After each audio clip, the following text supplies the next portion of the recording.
Hello everyone, नमस्कार। स्वागत है आप सभी का एडवांस IQAP क्लास में। चलिए शुरू करें।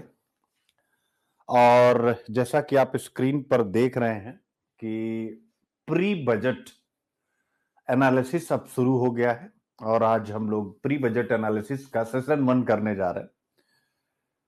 इसका मतलब है कि अब बजट आने के पहले जो भी बजट के सामने बड़े मुद्दे हैं इंडियन इकोनॉमी को ध्यान में रखते हुए, उन सब पर चर्चा होने लगी है। और उन्हीं में से आज जो पहला टॉपिक मैंने लिया है वो एग्रीकल्चर पर, कि भारतीय कृषि जो किसानों के लिए, अधिकतर किसानों के लिए लाभकारी नहीं रह गई है, 86% किसान, उनके लिए हम कैसे लाभकारी बनाएं। और बड़े अच्छे अच्छे सजेशंस दिए गए हैं, बहुत बहुत अच्छे सजेशंस।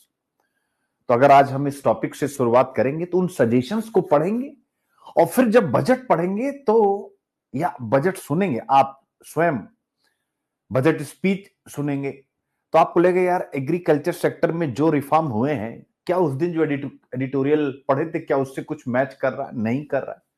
तो बड़ा मजेदार, अब ये पूरा एक महीना आप समझिए कि एकदम झूम के पढ़ाई करने वाला है। अगर इकोनॉमिक्स आपको समझ में आती है तो आपको बड़ा ही आनंद आएगा, और ऑब्वियसली समझ में आती ही आती है। गुड इवनिंग सभी बच्चों, चलिए शुरू करते हैं। खुश रहिए। नमस्कार नमस्कार नमस्कारम नमस्कारम, कौन कौन हम क्लास में, ठीक है। आप सब जो भी प्रीवियस क्लास के डाउट होंगे वो भी पूछ सकते हैं। तो आज हम लोग शुरुआत यहीं से करने जा रहे हैं और फिर इसके बाद ये हो गया आपका प्री बजट, ठीक है ना। अब इसके बाद आता है आज के क्या क्या टॉपिक है वो आपके सामने। मैं तो आज हिंदू और बिजनेस लाइन के ही, अरे भाई क्या ही हो रहा है, तो आज हिंदू और बिजनेस लाइन के ही टॉपिक है। आप सब बेटे कोई भी डाउट किसी भी बच्चे को हो तो आप सब जरूर मुझसे पूछते चलेंगे, ठीक है, जिससे कि हम लोग बेहतर तैयारी कर सकें। ओके बच्चों, चलिए। तो आज हम लोग भारतीय चुनाव आयोग अपना 75वां 75th बर्थडे सेलिब्रेट कर रहा है। 75वां 75th। अब ये एकदम आउट है इस बार की, नहीं आउट है। जब भी कोई चीज 10 साल 25 साल 50 साल 75 साल 100 ईयर, तो आज देख सकते हैं बहुत शानदार ढंग से इलेक्शन कमीशन ऑफ इंडिया आपको पढ़ाने जा रहा हूं। और इस एडिटोरियल में लिखा हुआ ग्रे, यानी कि नेगेटिव बात की गई इलेक्शन कमीशन ऑफ इंडिया के बारे में कि election commission of India biased है, बीजेपी को सपोर्ट करता है। चूंकि हिंदू अखबार है तो थोड़ा सा लेफ्ट विंग इसमें रहता ही रहता है, बट हमें यूपीएससी के अकॉर्डिंग लिखना है। तो मैंने कोई मतलब अपनी तरफ से कोई इंटरवेंशन इनके वाले सिस्टम में नहीं किया है। भाई जो ये आलोचना कर रहे हैं वो बच्चों को बता दूं, लेकिन उसके साथ आजादी के 75 वर्षों में इलेक्शन कमीशन ऑफ इंडिया की उपलब्धियों पर मैंने अलग से अपनी तरफ से इंटरवेंशन करके एक नया टॉपिक क्रिएट कर दिया है। तो यानी हिंदू की आलोचना और मेरी तरफ से इलेक्शन कमीशन ऑफ इंडिया की उपलब्धियां विद एग्जाम्पल, ढेर सारे केसेस, और इसके माध्यम से हम जीएस पेपर 2 संवैधानिक एवं गैर संवैधानिक आयोग, और संवैधानिक आयोग में हम पढ़ने जा रहे हैं इलेक्शन कमीशन ऑफ इंडिया।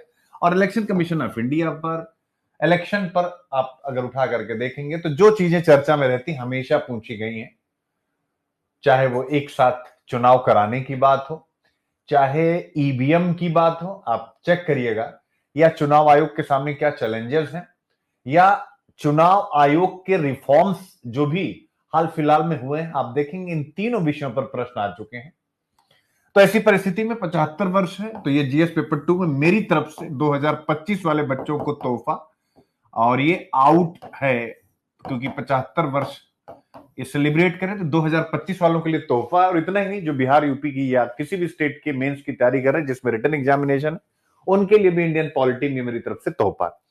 आप कहेंगे sir GS paper 3 GS paper 4 ऐसे प्रीलिम्स ये सब भी आपने लगाया, हम कहें हाँ, अंदर बढ़ेंगे तो समझाऊंगा क्यों लगाया। एक्चुअली गवर्नेंस का भी तो विषय है। अगर हम गवर्नेंस बेहतर करते हैं, इलेक्शन कमीशन ऑफ इंडिया बेहतर काम करता है, तो स्वाभाविक वो हमारे देश के संसाधनों को भी तो बचाता है। सिंपल सी बात है।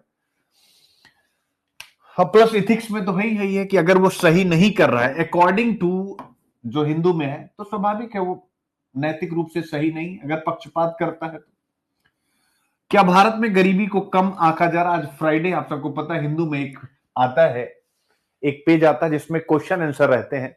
तो आज पॉवर्टी और उसका आकलन कैसे किया जाता है और उस पर इन्होंने क्या प्रश्न उठाए हैं, वह विषय आपके सामने। जीएस पेपर 1 सोसाइटी, गरीबी एवं विकासात्मक विषय, poverty and development related issue. GS paper 2 गरीबी एवं भूख, poverty and hunger. GS paper 3 economy, समावेशी विकास, ए से प्रीलिम्स। ए से यानी कहीं पर भी गरीबी हर जगह की समृद्धि के लिए खतरा, ऐसा आपसे प्रश्न यूपीएससी ने पूछा हुआ प्रीलिम्स। और उसके बाद हम आएंगे रोडामाइन बी क्या हुआ, रोडामाइन बी और इसके साथ जुड़े हुए क्या खतरे हैं प्रीलिम्स के लिए। आज द हिंदू के साइंस पेज में बड़ा सा टॉपिक आया हुआ। फिर इसके बाद हम लोग बढ़ेंगे वही, यानी आज का पहला टॉपिक, बजट और कृषि व्यवसाय में आसानी कीजिए। तो बजट पर जो चर्चा है, ऑब्वियसली जीएस पेपर 2 भी है, क्योंकि बजट सरकारी नीति के साथ भी जुड़ा हुआ है, गवर्नेंस के साथ भी जुड़ा हुआ है, इंडियन पॉलिटी के साथ जुड़ा हुआ है, यानी संसद। और उसके बाद जीएस पेपर 3, सिलेबस तो है यही, बताने की जरूरत नहीं, एग्रीकल्चर। और ऐसे ना जाने कितने ऐसे, जैसे भारत में अधिकतर किसानों के लिए कृषि जीवन निर्वाह का सक्षम स्रोत नहीं है, इस प्रकार के ना जाने कितने प्रश्न। ठीक है, और फिर इसके बाद आते हैं, अभी हमने रोज ही आ रहा है, यानी क्रिटिकल मिनरल के ऊपर फिर आया हुआ है। डाउन टू अर्थ में आएंगे तो प्रीलिम्स के लिए पढ़ेंगे 2 क्लाइमेट चेंज के कारण जो भी घटनाएं हो रही हैं उस पर एक प्रीलिम्स का क्वेश्चन। और इसके अलावा दक्षिणी ग्रेट बैरियर रीफ में कोरल, यानी जो प्रवाल विरंजन हो रहा है, उसका पूरा एक संदर्भ दिया गया। कितने प्रवाल नष्ट हो चुके हैं? 44%, 100 में से 44 खत्म हो चुके हैं। तो प्रीलिम्स के लिए इस विषय पर बढ़िया सी चर्चा, और बाकी वन लाइनर भी ढेर सारे। लेकिन उसके पहले आप सभी लोग, बहुत से बच्चे पूछ रहे हैं, मेरी टीम ने कहा कि गणतंत्र दिवस ऑफर, चूंकि ये कल्चर होता है, ऑफर ऑफर क्या ही बोलूं मैं, लेकिन अब होता है तो बताना। तो 26 जनवरी के लिए जो ऑफर है, आप सबसे पहले तो इन नंबर पर कॉल करके सभी ऑफर्स के बारे में जानकारी ले सकते हैं। ये लिमिटेड है, यानी ये लंबा बिल्कुल नहीं चलेगा। लिमिटेड का मतलब है कि ये 25, 26, 27 ही रहेगा, ऐसा मुझे बताया गया है टीम की तरफ से। क्या क्या है आप देख सकते हैं, ये कलर थोड़ा सा अलग कलर है, आपको नहीं दिख रहा होगा, मुझे भी नहीं दिख रहा है, तो आपको क्या दिखेगा, लेकिन पीडीएफ पढ़ेंगे तो मिल जाएगा। 31 जनवरी को इकोनॉमिक सर्वे 2024, 25 बजट 2025-26 और इंडिया ईयरबुक बाइलिंगुअल एनालिसिस होगा, हिंदी और इंग्लिश दोनों में। तो ये 31 जनवरी से स्टार्ट होने जा रहा है इकोनॉमिक सर्वे और बजट। बट इकोनॉमिक सर्वे वैसा नहीं जैसा आप सोचते हो कि 1-2 लेक्चर में हो जाएगा, यानी पूरा डिटेल से चलेगा इकोनॉमिक सर्वे। तो 31 जनवरी से यह स्टार्ट है, यानी यह पहला ऑफर है। और 3 फरवरी से हम बाइलिंगुअल कॉम्प्रिहेंसिव एसे ला रहे हैं, यानी कि एसे का पूरा एक अलग कोर्स, एक अलग बैच। 3 फरवरी से, यानी फर्स्ट वीक में, ऑप्शनल एसे और इथिक्स। बहुत से बच्चों ने कहा कि सर हम केवल ऑप्शनल इथिक्स एसे पढ़ना चाहते हैं, तो मैंने हर जगह जहां पर भी मैं पढ़ाता था यह कोर्स मैंने बनवाया था, लेकिन अपने प्लेटफॉर्म पर अभी तक ये मैं बना नहीं पाया था। तो जो लोग केवल ऑप्शनल इथिक्स एसे पढ़ना चाहते हैं, उसका कॉम्बो भी आपके लिए प्लान करा दिया गया है। आप ही लोगों की मांग पर, नहीं अदरवाइज अभी तक हमारे यहां कभी ये कोर्स गया नहीं, चुकी मेरा मानना तो आए हो तो सब पढ़ो। 10 फरवरी यूपीएससी यूपीपीसीएस कॉम्बो बैच, यानी 2025-26 का यूपी और यूपीपीसीएस, ये ध्यान रखेंगे पूरा विस्तार से। बिहार पीसीएस अभी नहीं, कुछ दिन के बाद शुरू करेंगे 71 का। और 26 जनवरी को ही पर्सनल मेंटोरशिप जो मेरी है, जो लोग लेना चाहते हैं पर्सनल मेंटोरशिप, इसको जरूर प्लान करिएगा टीम से बात करके। इसके अलावा 3 फरवरी को हिंदी साहित्य ऑप्शनल शुरू हो रहा है, ठीक है ना। और इस हिंदी साहित्य ऑप्शनल में foundation plus answer writing plus test series, यानी 3 चीजें एक साथ शामिल है। अभी तक इसमें टेस्ट सीरीज शामिल नहीं थी, टेस्ट सीरीज शामिल हो चुकी है। आंसर राइटिंग शामिल नहीं थी, आंसर राइटिंग शामिल हो चुकी है। यानी केवल लेक्चर नहीं होंगे, लेक्चर के साथ 3 चीजें होंगी, आंसर राइटिंग और टेस्ट सीरीज, यानी ऑप्शनल का पूरा foundation course plus answer writing and test series होगा। ठीक है मेरे बच्चे। 4 फरवरी से स्टार्ट हो history optional, foundation plus answer writing plus test series, आप देख सकते हैं। और 1 फरवरी से स्टार्ट होने जा रहा सीसेट का बिल्कुल सेपरेट बैच 2026-27 के बच्चों के लिए। 1 फरवरी से अगर कोई केवल सीसेट पढ़ना चाहते तो वो भी आकर के पढ़ सकता है। ये फोन नंबर है, लिमिटेड ऑफर है, आप सब इस पे कॉल करके जुड़ सकते हैं। और ये पर्सनल मेंटरशिप थोड़ा सा आप लोग जरूर विचार कीजिएगा, जो लोग भी सक्षम है। आगे बढ़ते हैं। बजट और कृषि व्यवसाय में आसानी, budget and ease of doing farm businesses. ठीक है, तो क्या है जरा आप देखें क्या क्या बातचीत हो रही है इस लेख में। कृषि क्षेत्र में ईज ऑफ डूइंग कैसे किया जाए, जैसे आप बिजनेस में पढ़ते हैं ईज ऑफ डूइंग बिजनेस, तो वैसे ही कृषि क्षेत्र में कैसे हम किसानों के लिए बेहतर स्थिति बना पाए, जिससे कि वह बेहतर इनपुट के साथ बेहतर आउटपुट निकाल सके और उस आउटपुट की बेहतर इनकम उनको मिल सके और इसके माध्यम से भारतीय कृषि और किसानी दोनों मजबूत हो। इस विषय पर चर्चा की गई है और कहा गया कि बजट आने वाला है तो सरकार को कुछ विशेष चीजों पर ध्यान देना चाहिए। तो बजट 2025-26 जब हम पढ़ेंगे तो उसको पढ़ने से पहले हमारे दिमाग में कुछ फीचर्स होने चाहिए, खासकर एग्रीकल्चर को लेकर के, चूंकि यूपीएससी में यूनिट 4, यूनिट 5, यूनिट 7, ठीक है ना, भूमि सुधार, ये सीधे सीधे 3 यूनिट और बड़ी बड़ी यूनिट है जो एग्रीकल्चर से हैं। फूड प्रोसेसिंग अगर शामिल कर देंगे तो 4 यूनिट एग्रीकल्चर से हैं, आप सोच सकते हैं। और लगभग 4 से 5 क्वेश्चन हर साल, 10 क्वेश्चन इकोनॉमिक्स से आता है, जिसमें से 4 एग्रीकल्चर से फिक्स रहता है, कभी कभी 5, आप उठा करके इसको रीचेक कर सकते हैं। तो ऐसे में एक चर्चा एग्रीकल्चर पर हम लोग रोज करते रहते हैं, आज भी एक चर्चा इस पे हो जाए तो क्या ही दिक्कत है। तो यही कहा गया कि हम कृषि करना आसान बनाएं और कई रिफॉर्म यहां पर सुझाए गए हैं, जिसमें आप देख सकते हैं। पहला रिफॉर्म है कि जो किसान बंधु इनकी ऋण तक पहुंच सुनिश्चित हो। कौन सा ऋण? इंस्टीट्यूशनल जो ऋण होता है, संस्थागत जो ऋण होता है, यानी बैंकों तक। आप सबको पता है ग्रामीण भारत में जो किसान बंधु हैं वह गैर संस्थागत ऋण यानी नॉन इंस्टीट्यूशनल लोन की तरफ जाते हैं, क्रेडिट की तरफ जाते हैं परिणाम स्वरूप। यानी गैर संस्थागत ऋण का मतलब होता है साहूकारों से स्थानीय जो भी संपन्न लोग हैं और फिर बाद में वो गरीबी के दुष्चक्र में फंस जाते हैं। तो इसमें यही कहा गया कि जो किसान है और खासकर जो छोटे किसान है, 86% आबादी जो है, उनकी ऋण तक सरल पहुंच सुनिश्चित हो। और इसमें मैंने अपनी तरफ से एक प्लान डाला है, ऋण आपके द्वार, लिख लीजिएगा, क्रेडिट आपके द्वार, ये मेरी तरफ से, यानी किसानों के लिए क्रेडिट आपके द्वार जैसी योजनाओं की जरूरत है। इन्होंने ऋण लिखा, मैंने लिखा क्रेडिट आपके द्वार। इसका मतलब क्या है? इसका मतलब है कि जैसे जोमेटो और स्विगी और इस प्रकार के जो भी डिलीवरी स्टार्टअप्स हैं वो इतना बड़ा सिस्टम डेवलप कर पा रहे हैं, तो क्या हमारे देश में इस प्रकार का सिस्टम डेवलप नहीं हो सकता कि बैंक, चाहे रीजनल रूरल बैंक हो या अन्य बैंक हो, ये अपनी तरफ से किसानों को घर घर जा करके इलेक्ट्रिक व्हीकल से, यानी जैसा कि जोमेटो वगैरह वाले इलेक्ट्रिक व्हीकल ही यूज करते हैं मैक्सिमम, ऐसे ही ये इलेक्ट्रिक व्हीकल से जा करके क्या गांव गांव में किसानों को ऋण उनके घर पर पहुंचा सकते हैं या नहीं पहुंचा सकते। इसीलिए मैंने बोला ऋण आपके द्वार स्कीम, तो ऋण पहुंचाएगा इस बात की चर्चा है। फिर इसके बाद दूसरी चर्चा है कि एक मैकेनिज्म बनाइए, यानी फाइनेंशियल मैकेनिज्म बनाइए। इसका मतलब होता है कि कुछ ऐसे इंस्टीट्यूशंस हो, एक ऐसा मैकेनिज्म हो जो फाइनेंस को इनके लिए बहुत इजी करे, यानी जैसे किसी भी परिस्थिति में उसमें ब्याज वगैरह बढ़ने ना पाए, जिससे अगर ब्याज बढ़ता है, किसान ऋण लेते हैं 5 पे लिए तो 6 हो गया, तो ये जो 1 रुपए की ब्याज में बढ़त है वो उनकी पूरी इनकम को नुकसान में डाल देती है। और किसानों तथा कृषक उत्पादक संगठनों के लिए स्ट्रक्चरल रिफॉर्म, यानी किसान के लिए भी कुछ, और जो फूड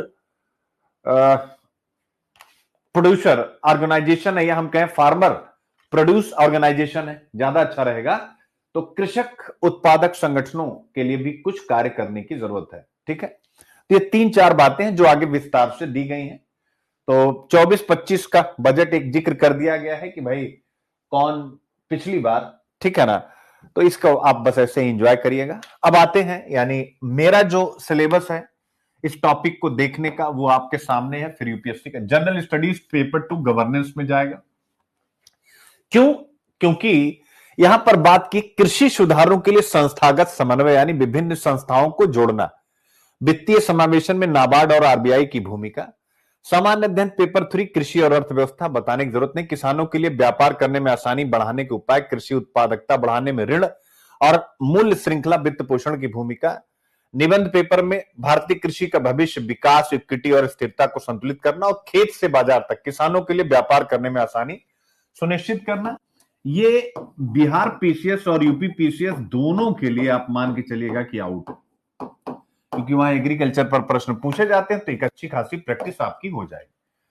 ठीक है, अब आता है यानी यूपीएससी का जो सिलेबस है और फिर अदर स्टेट का जीएस पेपर 3 इकोनॉमी। अगर आप देखें तो इकोनॉमी में अब पूरा का पूरा सिलेबस है कि सरकार यानी इस बार का जब आप बजट पढ़ेंगे तो आपको चेक करना है कि कौन सी कृषि सब्सिडी दी गई है, एमएसपी पर बजट में क्या कहा गया है, पीडीएस सार्वजनिक वितरण प्रणाली के बारे में क्या कहा गया है, ठीक है, बफर स्टॉक, खाद्य सुरक्षा, इन सब विषयों पर क्या चर्चा है, टेक्नोलॉजी मिशन को लेकर के क्या बात कही गई है, पशुपालन के बारे में क्या बात कही गई, यानी क्या फंड दिया गया है, बजट दिया गया है। तो ये पूरा का पूरा आपको याद रखना। आप देखिए कितने प्रश्न आते हैं, मतलब ये फेवरेट है, हमेशा आएगा, इसलिए आपको बजट में भी दिमाग में रखना और जो मैं बात कहने जा रहा हूं उस पर भी दिमाग रखना है। भारत में स्वतंत्रता के बाद कृषि में हुई विभिन्न प्रकार की क्रांतियों की व्याख्या करें। तो आप देख सकते हैं एग्रीकल्चर पर प्रश्न कुछ मैंने लगाया, बहुत पूछा है तो कुछ लगाए गए। अब देखिए ये वाला टॉपिक आपसे सीधा कनेक्ट हो रहा है कि गांव में सहकारी समिति के अलावा ऋण संगठन का, क्रेडिट ऑर्गेनाइजेशन का, यानी किसानों तक क्रेडिट पहुंचे कोई भी रूप उपयुक्त नहीं होगा। यानी सहकारी समिति के अलावा और कुछ भी बेहतर नहीं है।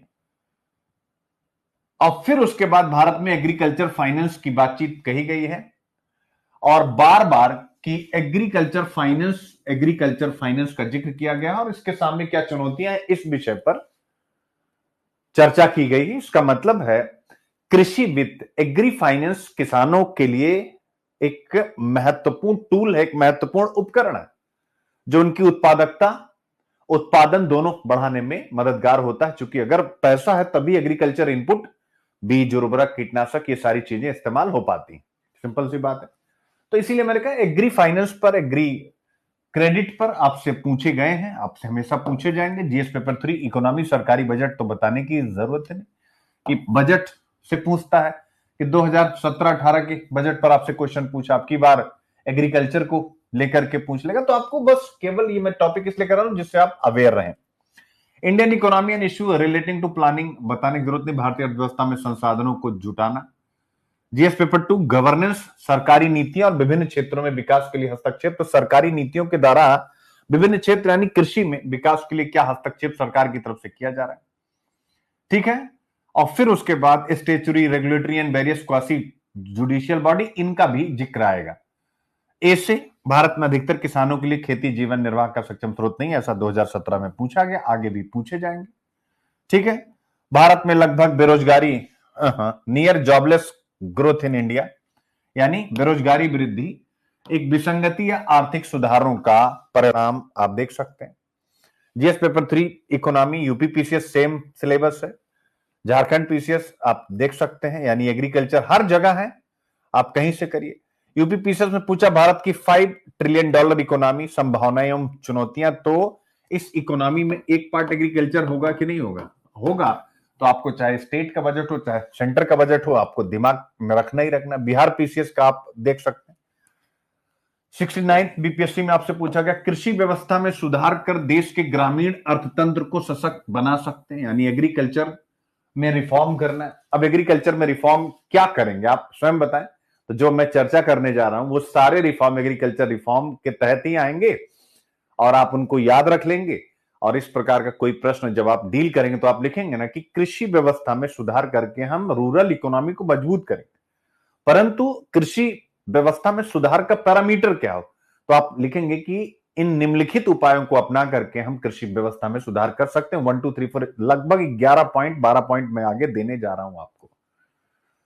तो आज के बाद से एग्रीकल्चर रिफॉर्म पर, चाहे वो यूपीएससी पूछे चाहे स्टेट पीसीएस पूछे, कुछ भी पूछे, एग्रीकल्चर रिफॉर्म पर वो पॉइंट आपको चिपकाने हैं। बजट देखते समय यह ध्यान में रखना है कि सरकार ने इन रिफॉर्म्स पर कितना फोकस किया। ठीक है, पॉइंट इज क्लियर बच्चे। और ये ऐसे भी आया था, अगला खेती आगे आगे, पिछला खेती भागे जागे, यानी प्रोएक्टिव होकर के भारत सरकार को काम करना चाहिए।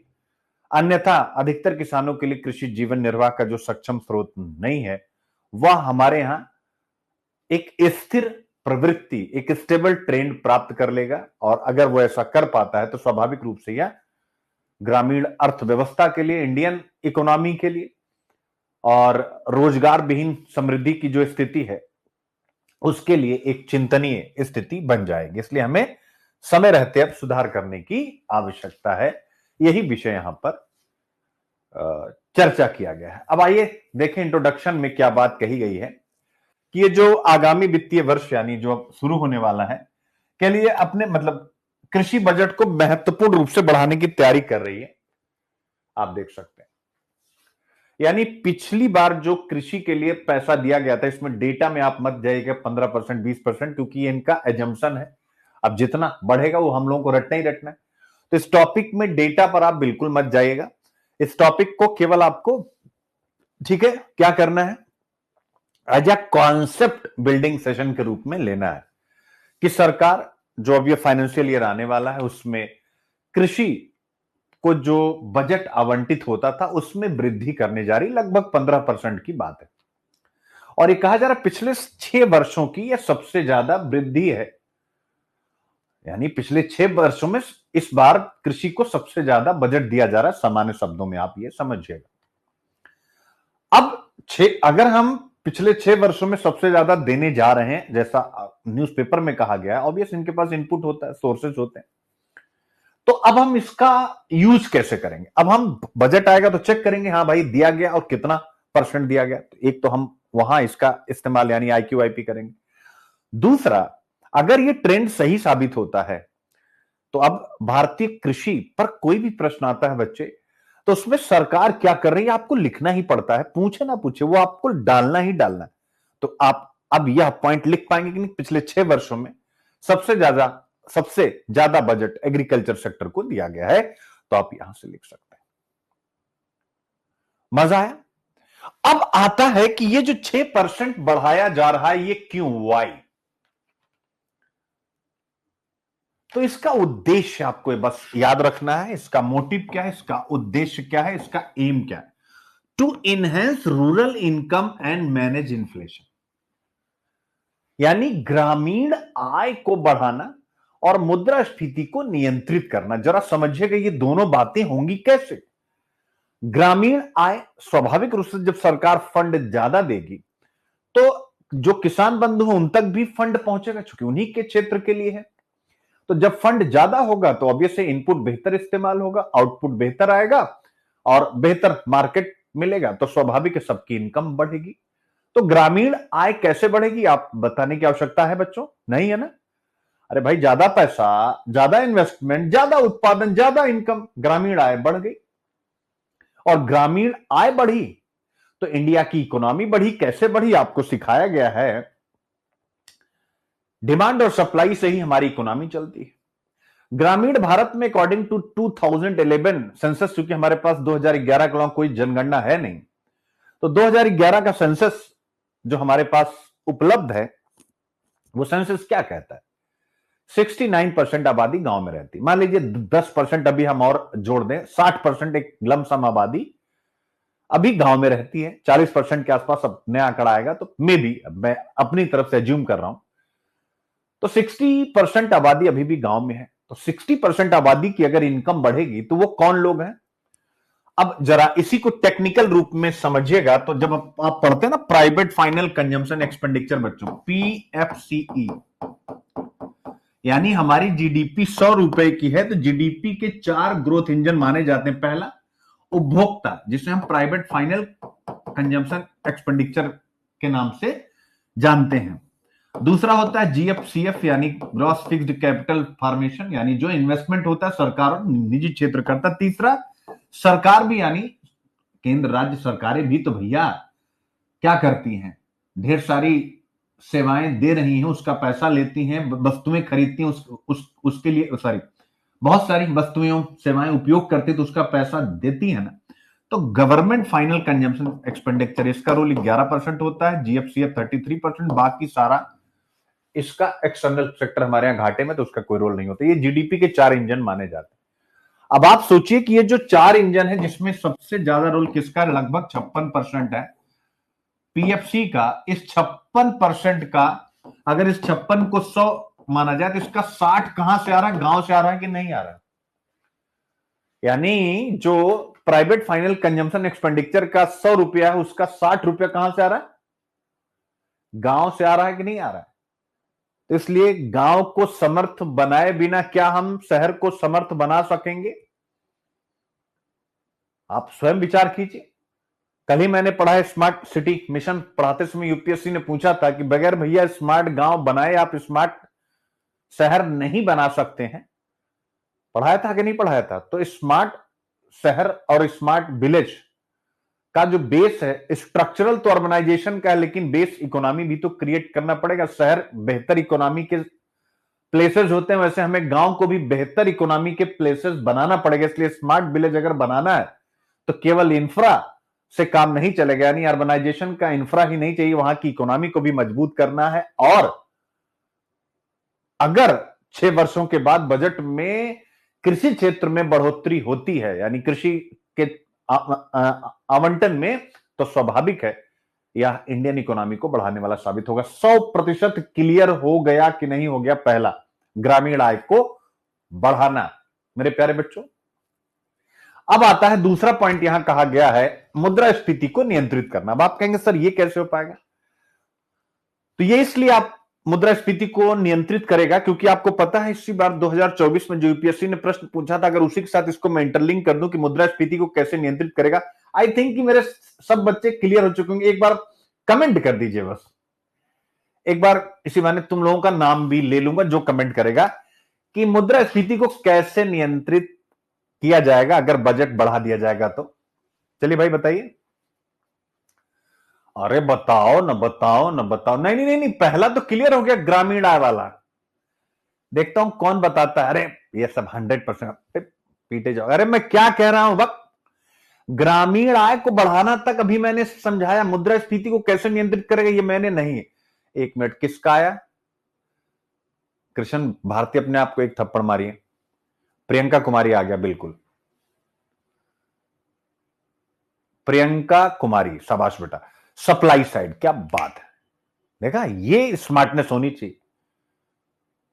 ठीक है, आप कहां मारिए, चिड़िया की आंख पे आप चिड़िया मार रहे हैं।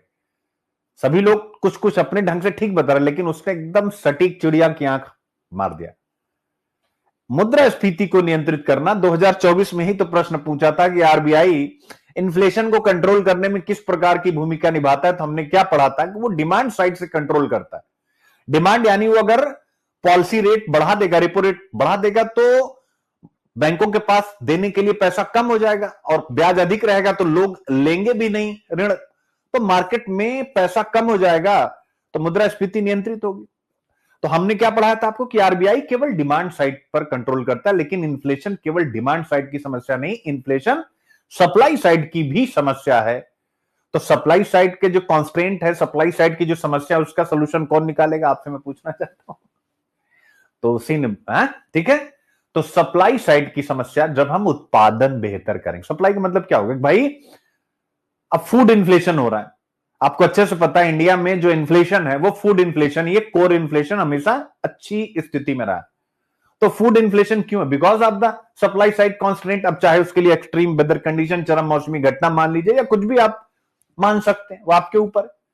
तो ऐसे में जब बजट बढ़ेगा, उत्पादन बढ़ेगा, तो स्वाभाविक सप्लाई साइड की समस्या रुकेगी और इन्फ्लेशन कंट्रोल होगा। इन्फ्लेशन कंट्रोल होगा तो 2022 का जीएस पेपर 2 का प्रश्न भी हमारे सामने आएगा कि भाई अगर गरीबी एवं भूख को संबोधित करना है, पॉवर्टी एंड हंगर को अगर एड्रेस करना है, तो हमें क्या करने की जरूरत है, हमें करने की जरूरत है इन्फ्लेशन कंट्रोल, और यह सप्लाई साइड पर बजट के द्वारा प्रहार करके किया जाएगा, ऐसा एडिटोरियल कह रहा है। अब किया जाएगा तो इकोनॉमिक सर्वे भी मैं आपको पढ़ाऊंगा, तो आपका डबल कॉन्सेप्ट क्लियर हो जाएगा।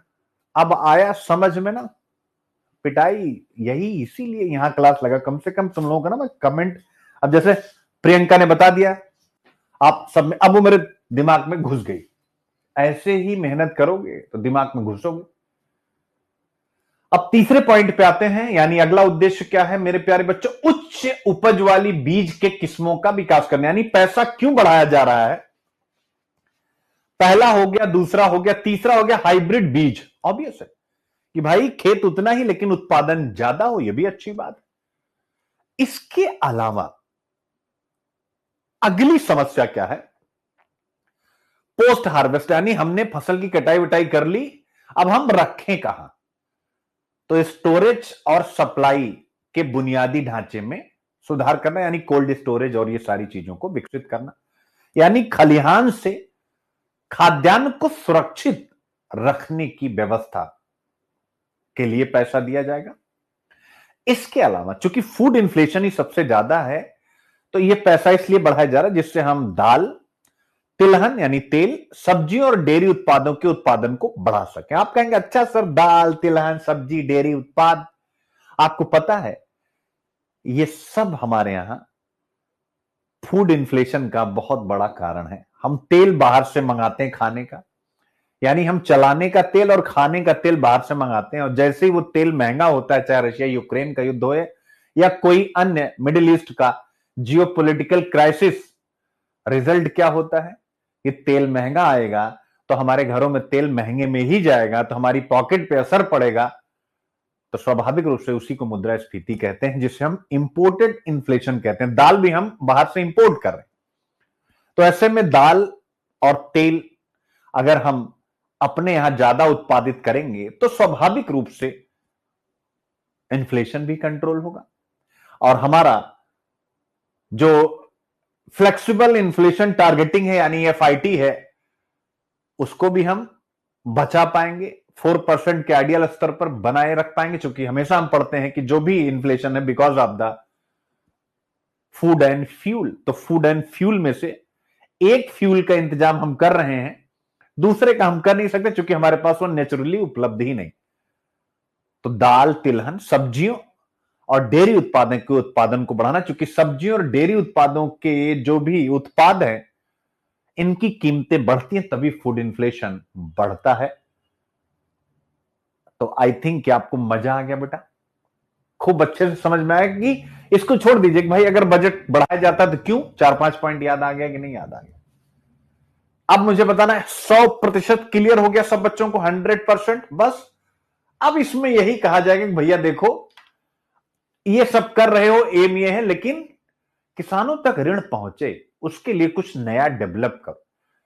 ये सब हो पाए, आपका उद्देश्य अच्छा है, आप पैसा बढ़ा रहे हो, आपका उद्देश्य है, लेकिन वो पैसा जरूरतमंद किसानों तक पहुंचे, तो उसके लिए मैंने अपनी तरफ से एक इनोवेटिव आइडिया दिया था, ऋण doorstep scheme, credit doorstep scheme. ये आपको ध्यान में रखना है, ये अपनी तरफ से सुझाव देना, चूंकि आप आईएएस की तैयारी करने जा रहे हो, अपनी कॉपी में आप अपने खूब सजेशन नए नए दे सकते हो, आपको ज्यादा नंबर मिलेगा।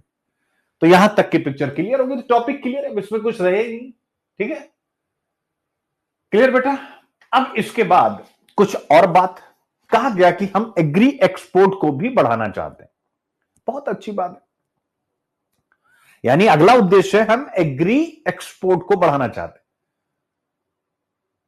तो बहुत अच्छी बात है। अगर हम एग्री एक्सपोर्ट बढ़ाएं तो स्वाभाविक रूप से इस समय बहुत बड़ा मार्केट बन रहा है, चूंकि अब फूड प्रोसेसिंग इंडस्ट्री बहुत तेजी के साथ संपूर्ण विश्व में ग्रो कर रही, और अगर हम एग्री एक्सपोर्ट को ध्यान में रख करके पॉलिसी बना रहे हैं, बजट दे रहे हैं, तो स्वाभाविक रूप से इसमें हम बेहतर कर पाएंगे। आपको अच्छे से पता होगा इन्हीं कृषि वस्तुओं के डर की वजह से कि हमारी कृषि वस्तुओं का मुकाबला, डेयरी उत्पादों का मुकाबला ऑस्ट्रेलिया, न्यूजीलैंड ऐसे देशों से ना हो, हम आरसीईपी का हिस्सा नहीं बने थे। आपको याद होगा व्यापक क्षेत्रीय आर्थिक भागीदारी समझौते का हम हिस्सा नहीं बने थे, ये दो सबसे प्रधान रीजन थे। तो एक अच्छी बात है, अगर एग्री एक्सपोर्ट बढ़ेगा किसानों की इनकम बढ़ेगी।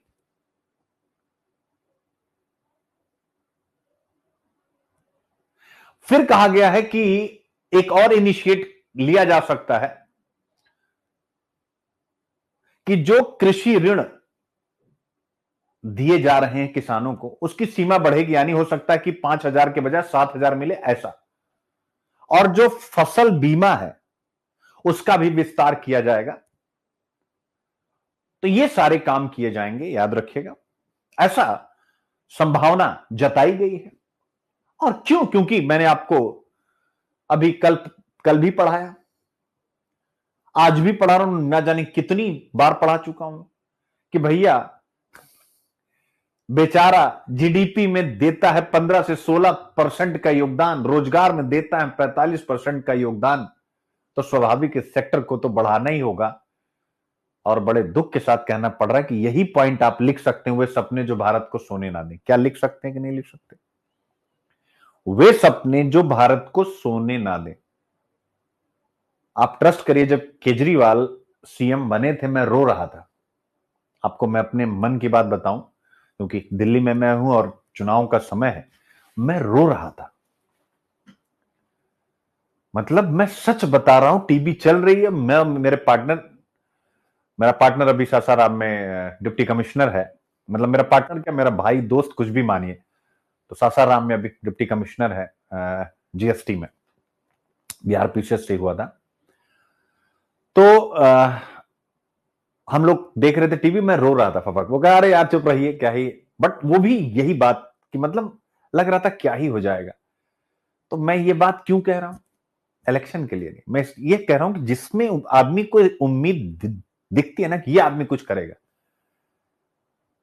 तो मुझे उनसे यही सबकी उम्मीद थी। ये जो कि भाई एग्रीकल्चर सेक्टर 15% का योगदान दे रहा है, सॉरी, और उसमें 45 लोग काम कर रहे हैं, और जिस 85% जीडीपी वाले हिस्से को हम इतना तवज्जो दे रहे हैं, कहां खड़ा हुआ है? तो इस 45% को ध्यान से समझिएगा, इस 45% को हम कहां और नियोजित कर सकते हैं? उसके लिए फूड प्रोसेसिंग इंडस्ट्री हिंदुस्तान की बैकबोन बन सकती है। क्यों? क्योंकि मेरे बच्चों, खाने वाले हिंदुस्तान में बहुत है। फूड प्रोसेसिंग इंडस्ट्री हिंदुस्तान का गढ़ बन सकती है इकोनॉमी का, लेकिन इसकी तरफ ध्यान किसी का नहीं है। इंडस्ट्री की तरफ ध्यान किसी का नहीं है। आप स्वयं विचार करें, अमूल, मदर डेयरी, या हर एक राज्य का अपना एक उत्पाद, कहीं सुधा, कहीं कुछ, कहीं कुछ, आज वो कितना सक्सेसफुल है। दूध तो हर घर की आवश्यकता है, क्या अमीर क्या गरीब। दही हर घर की आवश्यकता है, क्या अमीर क्या गरीब। क्या अक्सर मैं दिल्ली में हूं, शॉर्टेज हो जाती है, अमूल का दही नहीं मिलता है, मदर डेयरी का दही नहीं मिलता है, दूध दोपहर में खत्म हो जाता है। यह स्थिति है कि जितनी डिमांड उतनी सप्लाई नहीं। अगर हम खूब सारा सप्लाई तैयार कर दें तो क्या हो जाएगा? रेट सस्ता हो जाएगा। रेट सस्ता हो जाएगा तो गरीब भी दूध पिएगा। लेकिन इस तरफ किसी भी व्यक्ति का ध्यान ही नहीं कि फूड प्रोसेसिंग इंडस्ट्रीज देश की बैकबोन है। अभी महात्मा गांधी जी कह के गए होते, वो कोट भी ये लोग करते, लेकिन अब हमारे जैसे कॉमन इंसान कहेंगे कि भैया फूड प्रोसेसिंग इंडस्ट्री पर बेहतर काम करने की जरूरत है, तो कोई सुनवाई नहीं।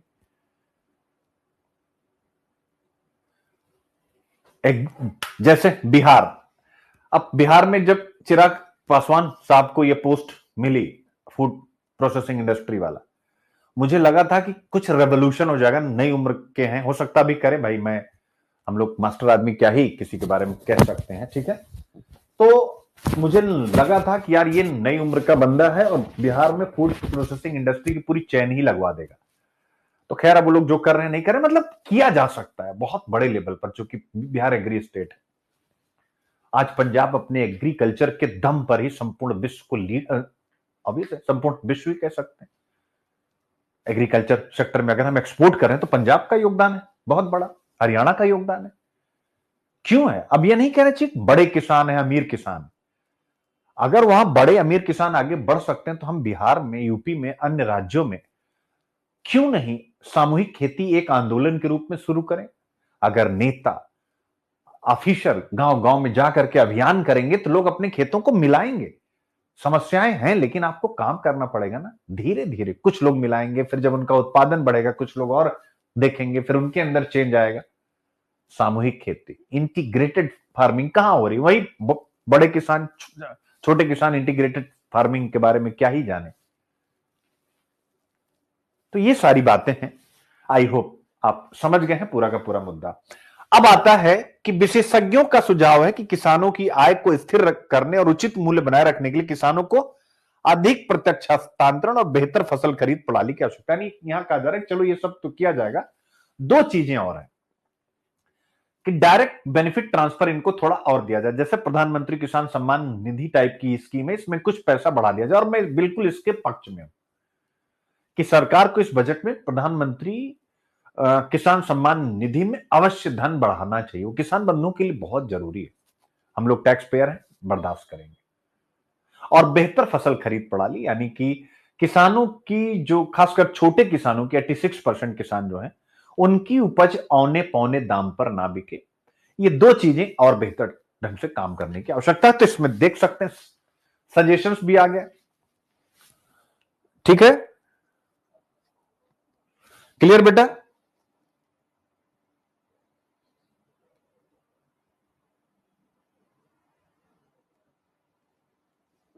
ठीक है,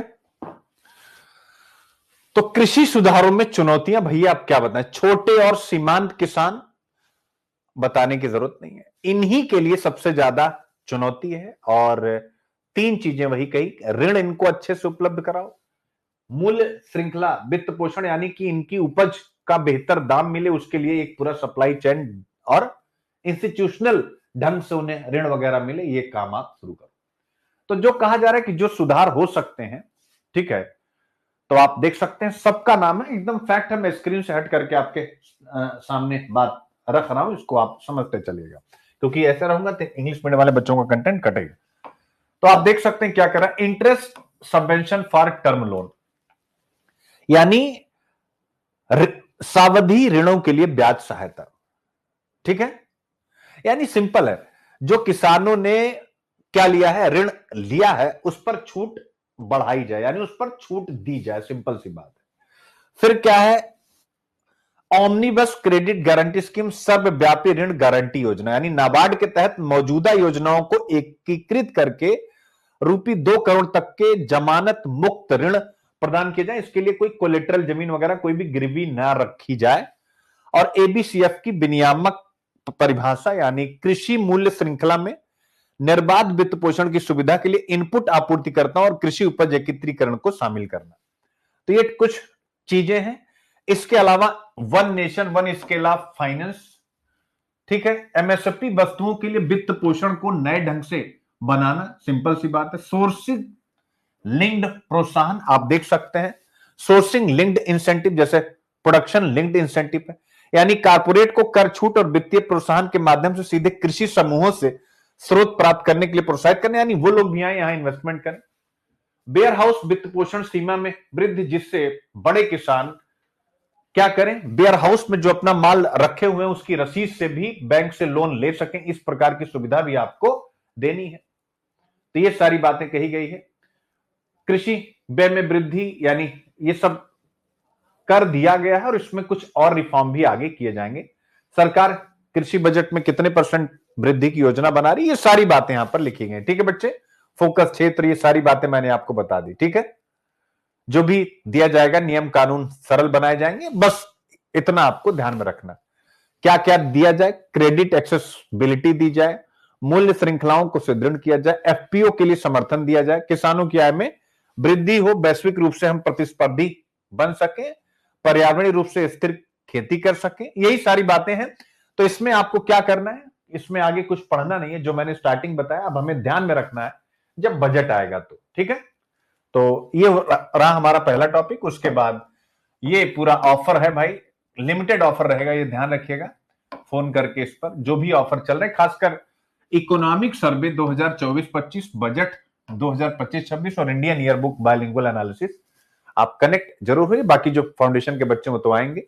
प्रीलिम्साथॉन टेस्ट सीरीज अभी नहीं लिया है तो इसको जरूर लीजिएगा, क्योंकि ये सब कुछ है। और आधारशिला बैच अगर आप ले लेंगे तो स्वाभाविक रूप से आपको ये पूरा इकोनॉमिक्स भी फ्री में मिल जाएगा। भारतीय चुनाव आयोग के लिए एक ग्रे जन्मदिन, यानी खूब आलोचना की गई है। तो मुद्दा क्या है, एक बार आपके सामने आते हैं। यह लेख मतदाता सूचियों की सत्यनिष्ठा के बारे में गंभीर चिंताएं उठाता है।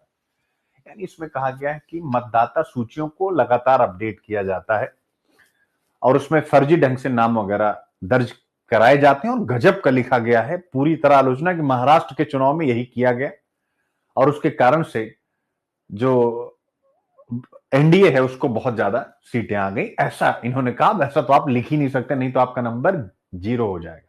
ठीक है, तो यह लेख मतदाता सूचियों की छवि, हर चीज, हर एक शब्द को पकड़ने की कोशिश मत करो। कुछ चीजें ऐसी होती है, अगर मैंने नहीं बताई एबीसीएफ क्या है, आपको पढ़ने की जरूरत है, उसको स्किप कर देना। ये बजट पर एक चर्चा थी, स्टार्टिंग के कुछ पॉइंट इंपॉर्टेंट थे, वो मैंने आपको बता दिए। केवल 2 से 3 स्लाइड में चीजें साफ हो गई हैं कि नहीं। अब मैं ये सब बताऊं, ये वहां हो ना हो, क्या फायदा आपको।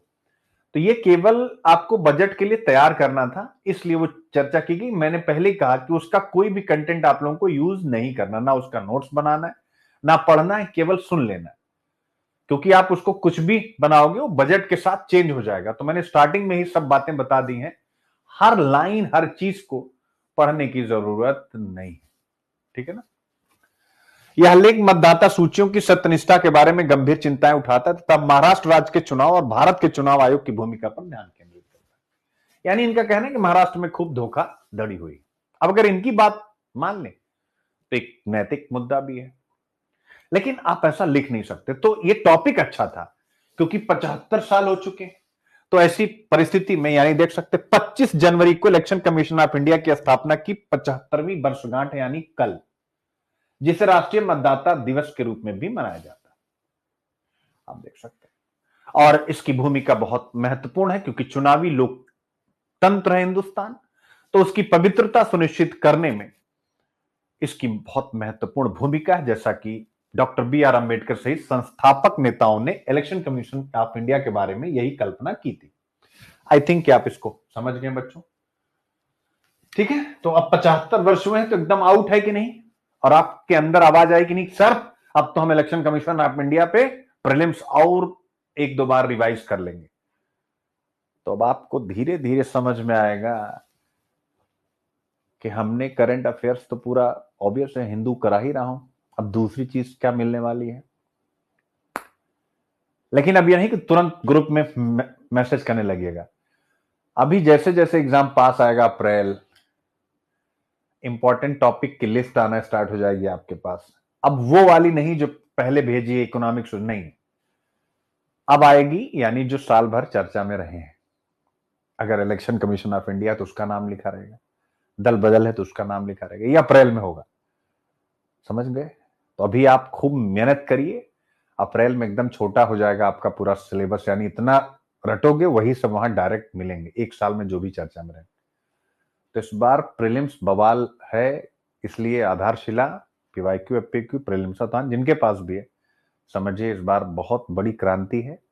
अब आप उसका हिस्सा कैसे बनते हैं, मतलब स्टेप बाय स्टेप, और आप सब महसूस कर रहे हैं। अब 31 से इकोनॉमिक सर्वे स्टार्ट होने जा रहा है, फिर से आप पूरा इकोनॉमिक्स रिवाइज करेंगे विद बेसिक इकोनॉमिक्स।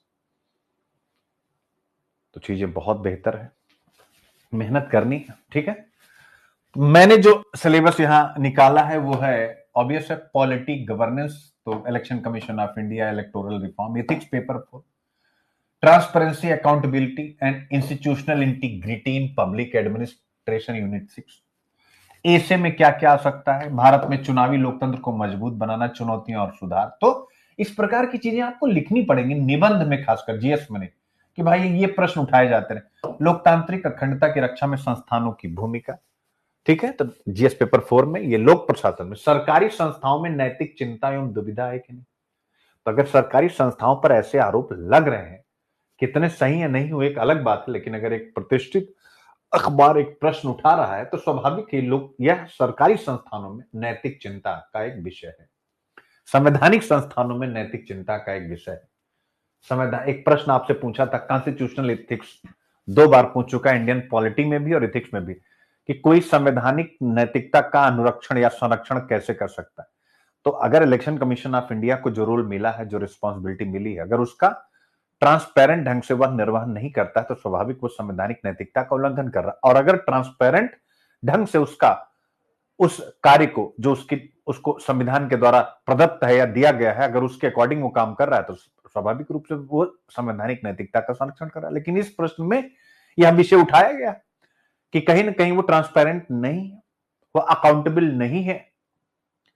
तो अगर ऐसा नहीं है तो स्वाभाविक रूप से वह संवैधानिक नैतिकता के अनुरूप नहीं चल रहा। इसलिए यूनिट 6 मैंने यहां लगाया। हालांकि वो कोई सरकारी संस्थान नहीं है, लेकिन यूपीएससी सरकारी संस्थान क्या हो, तो संवैधानिक नैतिकता उठा के आपसे पूछ ही लिया, तो इसलिए मैंने क्लेरिफाई कर दिया। बच्चे, मैं कभी भी अगर जैसे सरकारी संस्थान, तो मेरे दिमाग में आके बच्चे फंस सकते हैं, तो इसलिए मैंने संवैधानिक नैतिकता यहां पर उठा करके लगाया।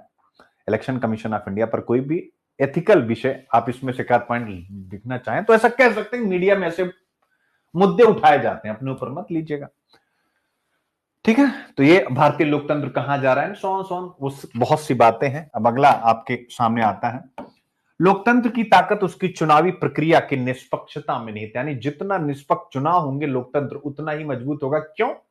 अब इस स्टेटमेंट के अगर आप अंदर जाएं, मैं एक बार स्क्रीन से हट रहा हूं, आप एक बार इस स्टेटमेंट को देखिए, ठीक है, पढ़िए। लोकतंत्र की ताकत उसकी चुनावी प्रक्रिया की निष्पक्षता में नहीं है। कैसे?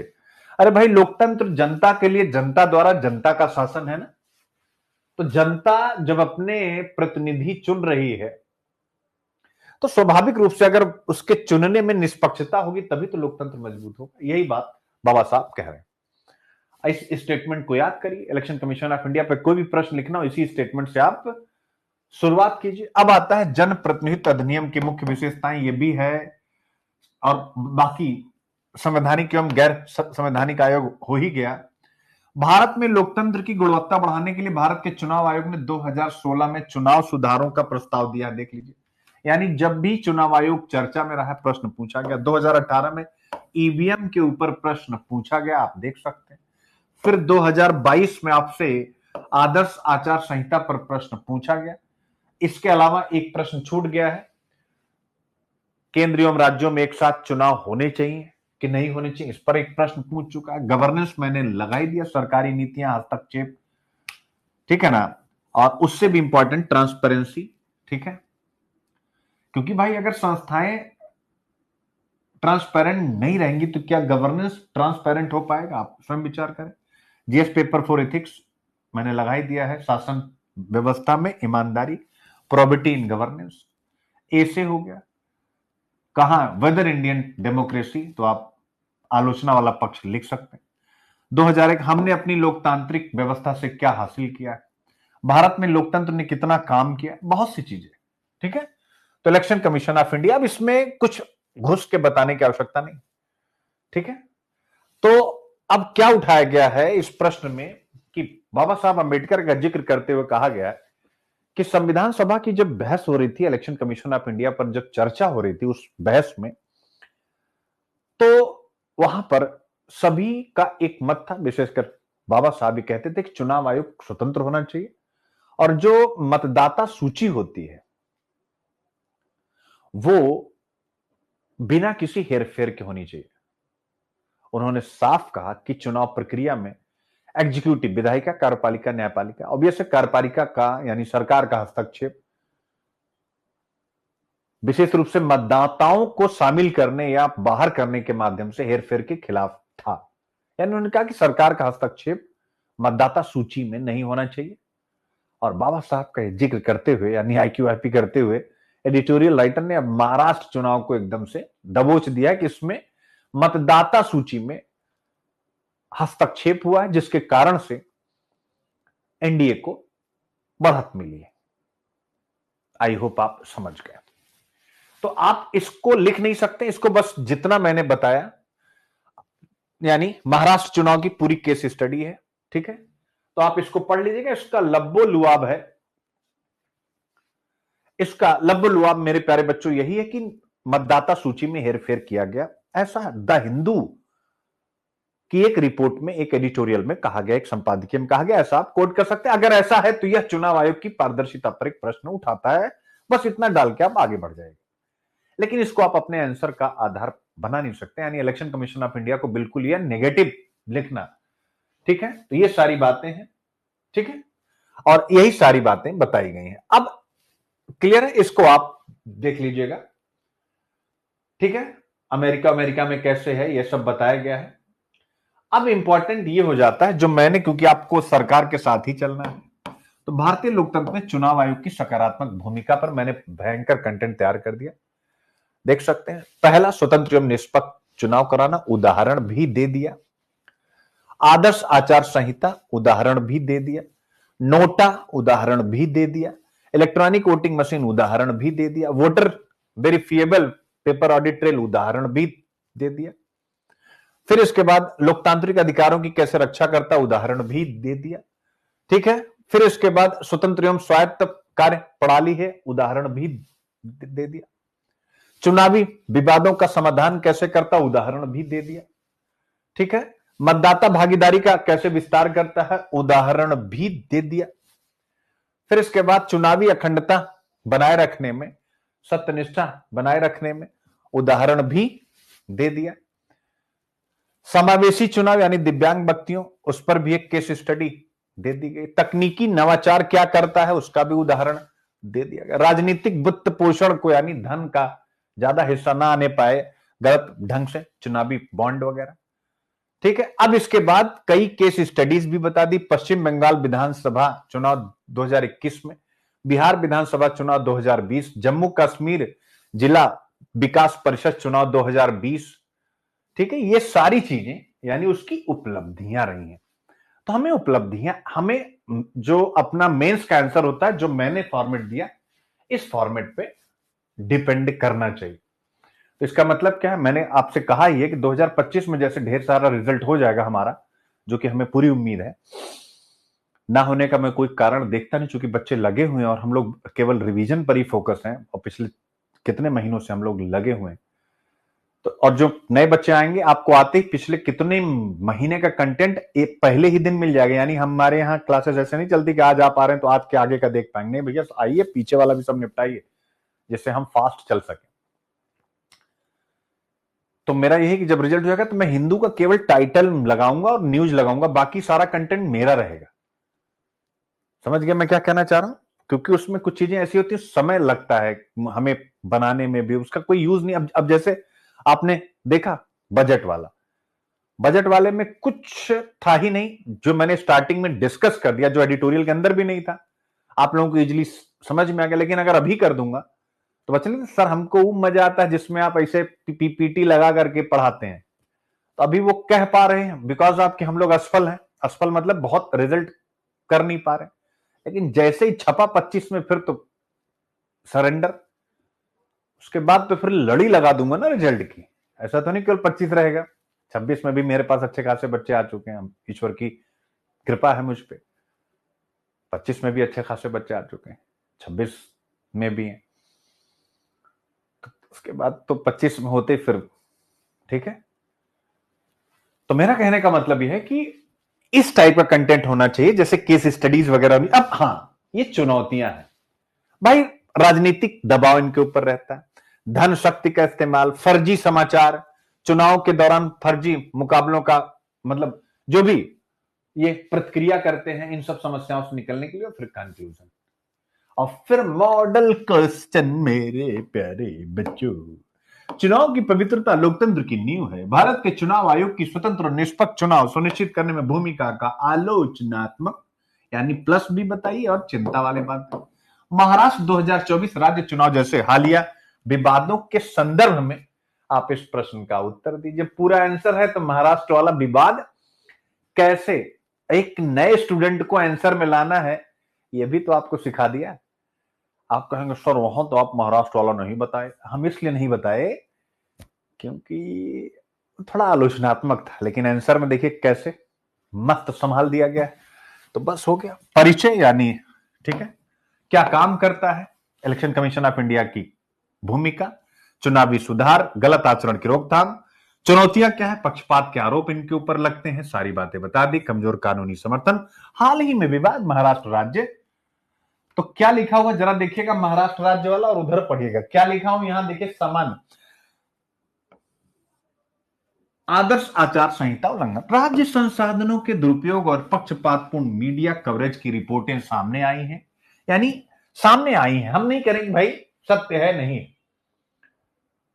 ठीक है। तो ये सारी बातें, आपका निष्कर्ष तैयार। कैसा लगा बच्चों? दूसरा क्वेश्चन आपके सामने आ गया। डॉक्टर बी आर अंबेडकर ने कार्यपालिका के हस्तक्षेप से मुक्त एक स्वतंत्र चुनाव आयोग की कल्पना की थी। मतदाता पंजीकरण और चुनावी सूचियों से संबंधित हालिया चुनौतियों के संदर्भ में इलेक्शन कमीशन ऑफ इंडिया की स्वायत्तता और विश्वसनीयता को मजबूत करने के लिए आवश्यक उपायों पर चर्चा करें। यानी क्या किया जाए कि एकदम फ्री इंडिपेंडेंट होकर के ये बंदा काम कर सके। तो आपके सामने आ गया भैया बाबा साहब के स्टेटमेंट से प्रश्न की शुरुआत है। चुनौतियां क्या है, सारी चुनौतियां वहां भी बता दी गई, 1 2, ठीक है, 3 4, वही जो ऊपर हेडिंग है, ठीक है। ये सारी बातें क्या उपाय करने हैं वो सब भी बता दिया गया, ठीक है। आप देख सकते हैं चुनावी सूचियों की पवित्रता लोकतांत्रिक प्रक्रिया में जनता को विश्वास को बनाए रखने के लिए महत्वपूर्ण। भारत के चुनाव आयोग द्वारा सटीक और पारदर्शी चुनावी सूचियां यानी मतदाता सूची बनाए रखने में आने वाली क्या चुनौतियां हैं और इन समस्याओं के समाधान के लिए आधार का उपयोग कैसे किया जा सकता है। तो ये हो गया आपका, देख सकते हैं, इंट्रोडक्शन, परिचय, सटीक मतदाता सूची बनाए रखने में चुनौतियां, इन चुनौतियों से निपटने के लिए सुधार। मजा आवा बच्चे। अब इसके बाद कुछ क्वेश्चन जिस पर आप लोग आंसर लिखेंगे। नहीं आएगा सुनील अभिव्यक्ति जिंदाबाद, कोई टेंशन वाली बात नहीं। ईवीएम और वीवीपैट जैसी तकनीकों की शुरुआत ने भारत में चुनावी प्रक्रिया को महत्वपूर्ण रूप से बदल दिया। चुनावी पारदर्शिता बढ़ाने में इन नवाचारों का क्या प्रभाव रहा और इनके कार्यान्वयन में क्या आने वाली चुनौतियां। थोड़ा खुद भी सर्च वर्च कीजिए, ठीक है। इसका आंसर ये पूरा दिया गया, आप स्वयं लिखेंगे। फिर इसके बाद आता है चुनाव आयोग को मतदाता सूची में हेरफेर के आरोपों को लेकर पारदर्शिता की कमी के लिए आलोचना का सामना करना पड़ा है। लोकतंत्र में इलेक्शन कमीशन ऑफ इंडिया की विश्वसनीयता बनाए रखने के लिए आवश्यक उत्तरदायित्व तंत्र, ये तो मैंने पीछे ही करा दिया, ये रिपीट है।